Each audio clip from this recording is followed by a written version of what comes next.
Praise the Lord सगळ्यांना. आज आपण बायबलमधील योएल जो संदेष्टा आहे ते योएल संदेष्टाबद्दल काही गोष्टी शिकणार आहोत प्रियांनो. कोण होता योएल संदेष्टा? जर आपण जुन्या करारात पाहिलं तर जे लहान संदेष्टे होते त्यांच्यामधला एक संदेष्टा हा योएल संदेष्टा होता. आणि योएल संदेष्टा याचं नाव फक्त आपल्याला त्या एका पुस्तकात संदेष्टा म्हणून पाहायला मिळतं. बऱ्याच ठिकाणी आपल्याला योएल या शब्दाचा उल्लेख पाहायला मिळतो, योएल या शब्दाच्या नावाचा उल्लेख पाहायला मिळतो, पण संदेष्टा म्हणून जो योएल आहे तो आपल्याला फक्त योएलच्या पुस्तकात पाहायला मिळतो. फक्त 3च अध्याय आपल्याला योएलच्या पुस्तकाचे पाहायला मिळतात. पण या 3 अध्यायामध्ये योएल हा जो संदेष्टा आहे त्यांनी खूप मोठं भविष्य केलेलं आपल्याला पाहायला मिळतं. आणि जर आपण त्याच्या काही भविष्यवाण्यांकडे पाहिलं तर आपल्या लक्षात येतं की या 3ही अध्यायामध्ये त्यांनी खूप मार्मिक गोष्टी आपल्याला शिकवलेल्या आहेत. खूप महत्त्वाच्या गोष्टी त्यांनी आपल्याला सांगितलेल्या आहेत. जुन्या करारामध्ये अनेक ठिकाणी जर आपण पवित्र आत्म्याबद्दल पाहायचं म्हटलं तर पवित्र आत्मा हा काही ठराविक वेळेसच काही ठराविक लोकांवरच यायचा आणि ते पण त्या गोष्टीसाठी यायचा की जे काम प्रभूने त्यांना सांगितलेलं आहे ते काम करण्यासाठी तो पवित्र आत्मा त्यांच्यावर यायचा. काही काळापुरतं ते काम झाल्यानंतर पवित्र आत्मा तिथून निघून जायचा. पण योएल संदेष्टाने जी भविष्यवाणी केली त्याच्यामध्ये असं म्हटलेलं आहे की तो जो काळ येणार आहे त्यामध्ये तुमचे पुत्र आणि तुमच्या कन्या संदेश देतील, तुमच्या वृद्धास स्वप्ने पडतील. आणि ह्या ज्या गोष्टी आहेत या काय शिकवतात आम्हाला? तर ते आपल्याला येणाऱ्या त्या दिवसाबद्दल सांगत आहे जो दिवस येण्यास खूप कालावधी लागेल असं मला वाटत नाही. कारण ज्या गोष्टी त्या काळामध्ये घडलेल्या होत्या त्या काळामधल्या ज्या गोष्टी आहेत त्याबद्दल योएल संदेष्टा सांगतो असं अनेक लोकांचं म्हणणं आहे. पण योएलला जो येणारा तो दिवस आहे, ज्या भयंकर गोष्टी त्या दिवसामध्ये घडणार आहे त्या गोष्टीबद्दल योएल संदेष्टाला तिथं सांगायचं आहे. आपण पाहतो की यहुदा हे जे राष्ट्र होतं जेव्हा बंदिवासात होतं तो बंदिवासाचा काळ खूप भयंकर होता. आणि ह्या बंदिवासाच्या काळामध्ये बाबेलचं साम्राज्य होतं, अशूरचं साम्राज्य होतं, पारसचं साम्राज्य होतं आणि ही सगळी साम्राज्य इस्रायलवर राज्य करत होते.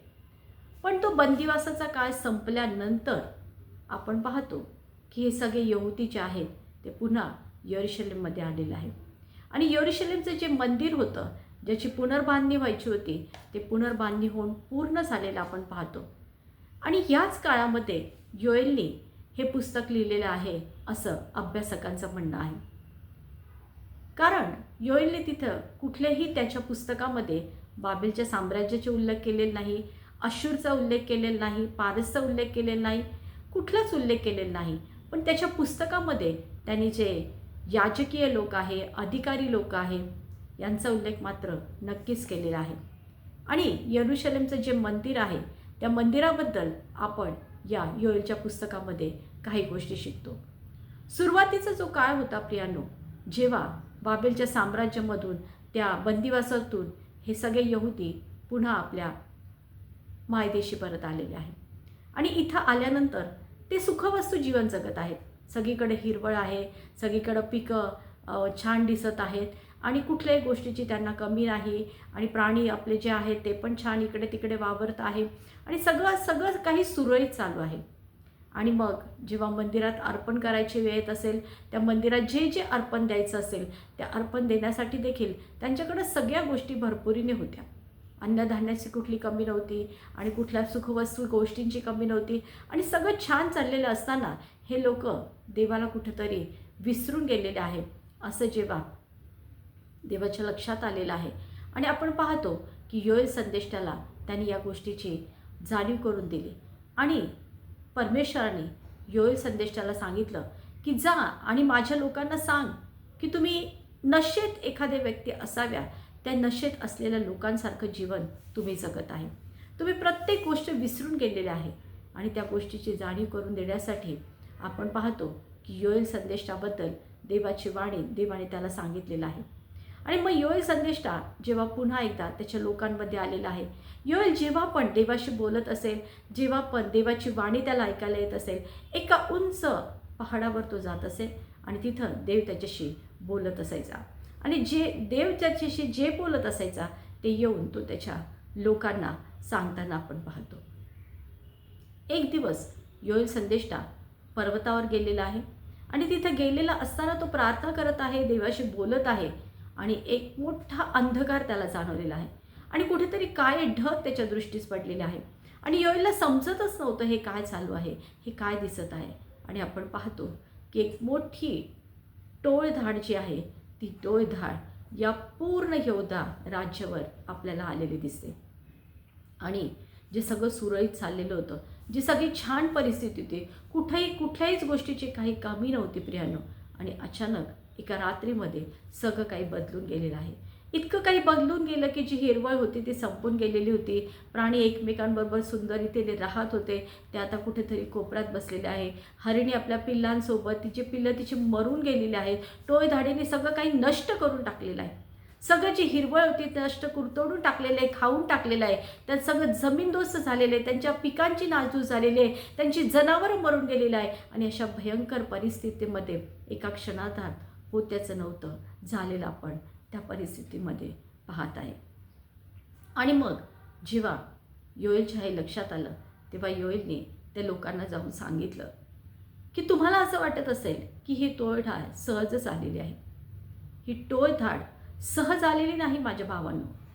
तो त्या लोकांना सांगत आहे की ही देवाने काहीतरी अद्भुत गोष्टी जीवनात आपल्या घडण्यासाठी, आपल्याला त्या गोष्टीची जाणीव करून देण्यासाठी की आपलं लक्ष त्या देवाकडे राहिलेलं नाही. आपण दुसऱ्याच गोष्टीमध्ये रमून गेलेलो आहोत. दुसऱ्याच गोष्टीमध्ये आपल्याला विसर पडलेला आहे की ज्या देवाने तुम्हाला आणि मला त्या तांबड्या समुद्रातून बाहेर काढलं, ज्या देवाने तुम्हाला आणि मला त्या बाबेलच्या साम्राज्यातून बाहेर काढलं, त्या अशूरच्या साम्राज्यातून बाहेर काढलं, इतक्या भयानक परिस्थितीत आपण होतो. या सगळ्या परिस्थितीतून, त्या बंदिवासातून बाहेर काढलेल्या देवाला आज तुम्ही विसरून गेलेला आहेत. आणि म्हणून देवाने या गोष्टीची जाणीव पुन्हा यहूदाला करून दिलेला आहे. सगळे लोक घाबरून गेलेले आहेत. कुणालाच कळत नाही आता काय करायचं आहे. आणि ते शांततेत त्या योएल जो संदेश आहे त्याच्याबद्दल ऐकत आहे. योएल जे सांगत आहे त्याकडे त्यांचं लक्ष आहे. आणि पुन्हा सगळे त्या मंदिराच्या आजूबाजूला आलेलं आहे. आणि योएलने सांगितलं अजून पण काही वेळ गेलेला नाही, अजून पण जे तुमचं सगळं संपलेलं आहे ते सगळं तुम्हाला परत मिळू शकतं. पुन्हा एकदा पश्चाताप करा, पुन्हा देवाकडे या, पुन्हा देवाकडे वळा, पुन्हा देवाला सांगा की प्रभू तू आमची भेट घे, आमच्याशी बोल. आणि देव सगळं काही करायला समर्थ आहे. योएल पुन्हा एकदा त्या पर्वतावर गेलेला आहे. त्या पर्वतावर गेलेला असताना तो देवाशी बोलत आहे आणि देवाची वाणी त्याला ऐकायला येत आहे की जे तुझं गेलेलं आहे, जे टोळधाडीने तुझं संपून टाकलेलं आहे, त्याच्या पुन्हा डबल द्यायला मी समर्थ आहे. फक्त त्याच्या लोकांनी पश्चाताप करा, देवाकडे यावं, ही देवाची योजना आहे प्रियांनो. कधीकधी आमच्या जीवनामध्ये काहीतरी आपत्ती येतात, आमच्या जीवनामध्ये काहीतरी नैसर्गिक गोष्टी घडतात आणि याच्यातून देवाला आम्हाला काहीतरी शिकवायचं असतं. देव तुमच्यावर आणि माझ्यावर तितकंच प्रेम करतो प्रियांनो. आजही तो तुमच्यावर तितकंच प्रेम करत आहे. कारण तो कणवाळू आहे, कृपाळू आहे, मंदक्रोध आहे. त्याची इच्छा नाही की त्याच्या लेकरांचा नाश व्हावा. पण कधीकधी आम्ही चुकीच्या गोष्टी करतो, आम्ही चुकीचं वागतो, जसं त्या यहुदी लोकांनी केलेलं आहे. देवाला ते विसरून गेलेलं आहे. आणि मग योएल संदेष्टा त्यांना सांगत आहे, हा तर काय ठीक आहे, ही टोळधाड तरी ठीक आहे, ही टोळधाड संपून गेलेली आहे, ती संपलेली आहे. आणि पुन्हा देव तुम्हाला जे होतं ते तुम्हाला पुन्हा द्यायला तयार आहे. आणि आपण पाहतो की त्या काळातल्या लोकांनी मग काय केलं? सगळ्यांनी पश्चाताप केला. छोटे असतील, मोठे असतील, वृद्ध असतील, लहान असतील, स्त्रिया असतील, सगळेजण एकत्र आलेले आहे प्रियांनो. आणि सगळेजण एकत्र आलेले असताना सगळ्यांनी प्रार्थना केली, सगळेजण गुडघ्यावर आलेले आहे.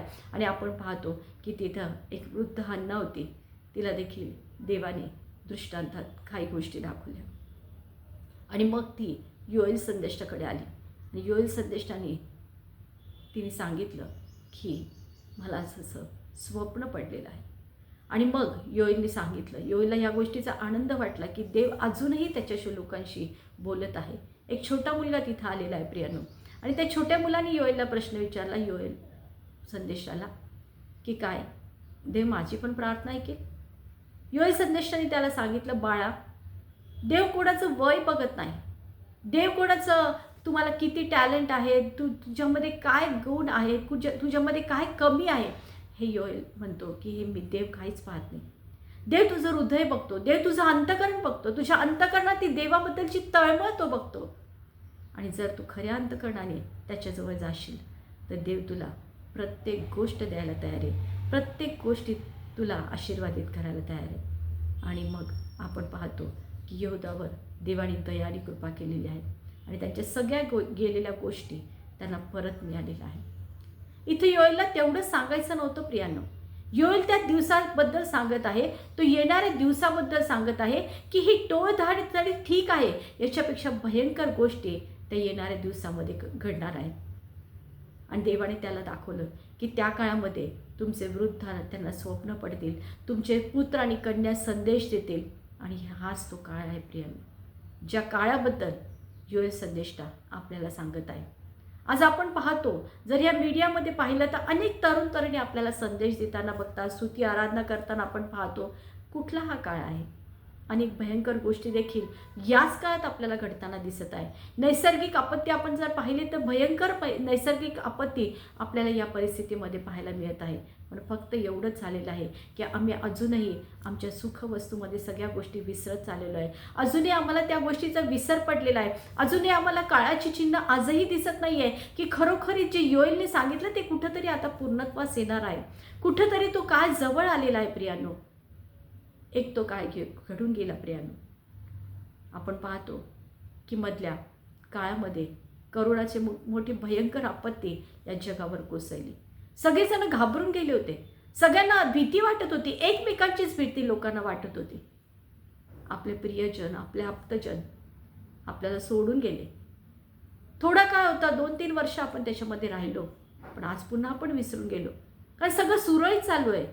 त्या परिस्थितीतून देवाने तुम्हाला आणि मला बाहेर काढलं, त्या संकटातून देवाने तुम्हाला आणि मला बाहेर काढलं. ते सगळं आज आम्ही विसरून गेलेलो आहोत प्रियांनो. आणि म्हणूनच देवाला पुन्हा कुठेतरी आपल्याला जाणीव करून द्यायची की आजही जर आपण कुठेतरी चुकत असलो, आजही कुठेतरी चुकीच्या गोष्टी जर आमच्या जीवनात घडत असेल, कुठेतरी देवाला न आवडणाऱ्या गोष्टी जर आमच्या जीवनात घडत असेल, तर आजच तो काळ आहे. आजच तो कृपेचा काळ आज पण आहे. तो पवित्र आत्मा आजही तुमच्याशी बरोबर बोलत आहे. तो पवित्र आत्मा आजही तुम्हाला मदत करायला तयार आहे. तो पवित्र आत्मा सदैव तुमच्या आणि माझ्यासोबत आहे. त्या पवित्र आत्म्याला आमच्या हृदयात बोलूया, अंतःकरणात बोलूया. त्याला म्हणूया, ये पवित्र आत्म्या, माझ्यातली ती प्रत्येक गोष्ट काढून टाक जी तुला आवडत नाही. ये पवित्र आत्म्या, माझ्या जीवनाचा उपयोग तुझ्या नावाच्या गौरवासाठी करून घे. ये पवित्र आत्म्या, तो दिवस येण्यापूर्वी माझं हृदय, माझं जीवन, माझं अंतःकरण बदलून टाक. प्रिया, लोक काय करतात त्याच्याकडे बघू नका, परिस्थिती काय आहे त्याच्याकडे लक्ष देऊ नका. आज आम्हाला लक्ष द्यायचं आहे आमच्या जिवंत देवाकडे. आजही अनेक लोक आहेत प्रियानो, आजही आमचे तरुण मुलं मुली चुकीच्या गोष्टीच्या मागे धावत आहेत. आजही भयंकर परिस्थिती या जगामध्ये चालू आहे. छोट्या छोट्या मुलींवर आपण पाहतो अत्याचार होत आहे. अनेक तरुण आमची लेकरं चुकीच्या मार्गाला जात आहे.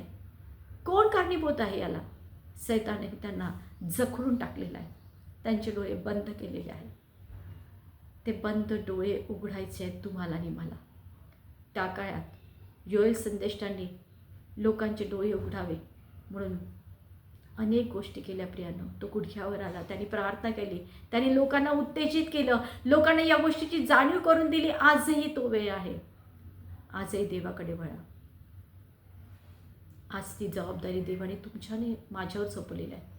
देव जगातल्या प्रत्येक व्यक्तीवर प्रेम करतो प्रियांनो, प्रत्येक व्यक्तीवर तो प्रेम करतो. त्याची इच्छा नाही की जगातल्या कुठल्याही व्यक्तीचा नाश व्हावा, कुठल्याही लेकरांचा नाश व्हावा, कुठल्याही कुटुंबाचा नाश व्हावा, अशी देवाची इच्छा नाही प्रियांनो. आज तुम्हाला आणि मला देवाने या जगामध्ये ठेवलेलं आहे. त्या भटकलेल्या लोकांना त्यांच्या मार्गापासून पुन्हा एकदा देवाच्या मार्गाकडे आणण्यासाठी. कुठे आहोत आम्ही? आजही जर आम्ही आमच्याच कुटुंबाचा विचार करत असलो, आज आम्ही फक्त आमच्याच पुरतं स्वार्थी जीवन जगत असलो, तर आज या वचनातून देव आपल्याला काहीतरी सांगू इच्छित आहे प्रियानो. योएल संदेष्ट असा संदेष्ट होता प्रियानो, त्यांनी फक्त आणि फक्त त्याच्या लोकांसाठी प्रार्थना केलेल्या आहेत, गुडघ्यांवर आलेला आहे.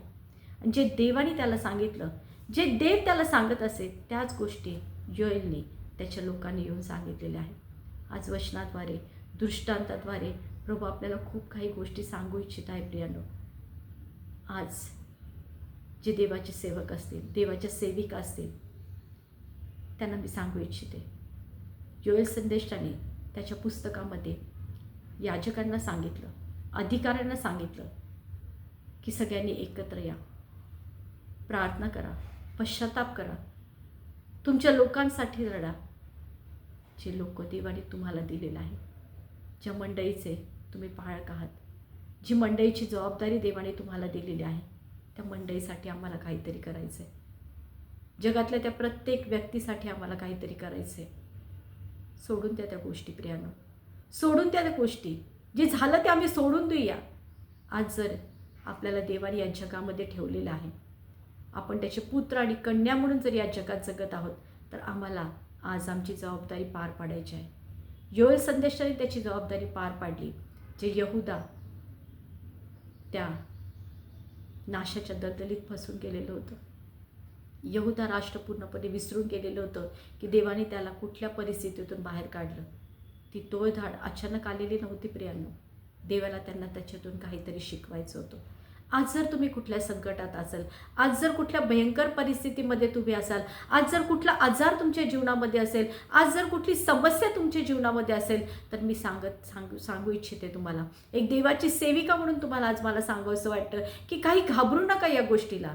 देव तुमच्या जीवनात काहीतरी अद्भुत करायला तयार आहे. देवाला तुम्हाला याच्यातून काहीतरी शिकवायचं आहे. आपण त्याच्या चरणापाशी जाऊया, पश्चाताप करूया, झालेल्या प्रत्येक गोष्टी सोडून देऊया आणि त्याला म्हणूया, प्रभू राजा, आज खऱ्या अंतकरणापासून, खऱ्या मनापासून मी तुझ्या दयासनाजवळ येत आहे.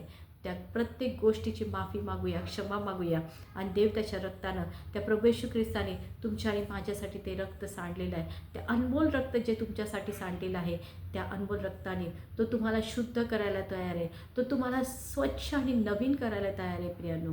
फक्त गरज आहे, काहीच मागत नाही तो आम्हाला, फक्त आमचं भग्न आणि अनुतप्त हृदय तो आज तुमच्याकडे आणि माझ्याकडे मागत आहे. ते भग्न आणि अनुतप्त हृदय घेऊन आपण त्याच्या दयासनाजवळ जाऊया आणि त्याला म्हणूया, प्रभू राजा, आज मी माझ्या जीवनाचं समर्पण तुला करत आहे. ये प्रभू राजा, माझ्या हृदयात ये, माझ्या अंतकरणात ये, माझ्यातली ती सगळी गोष्टी काढून टाक. आज प्रियांनो आपण पश्चाताप करूया, त्या प्रत्येक व्यक्तीसाठी प्रार्थना करूया, त्या प्रत्येक माझ्या भावासाठी प्रार्थना करूया जो आज या जगाच्या गोष्टीमध्ये गुरफटलेला आहे.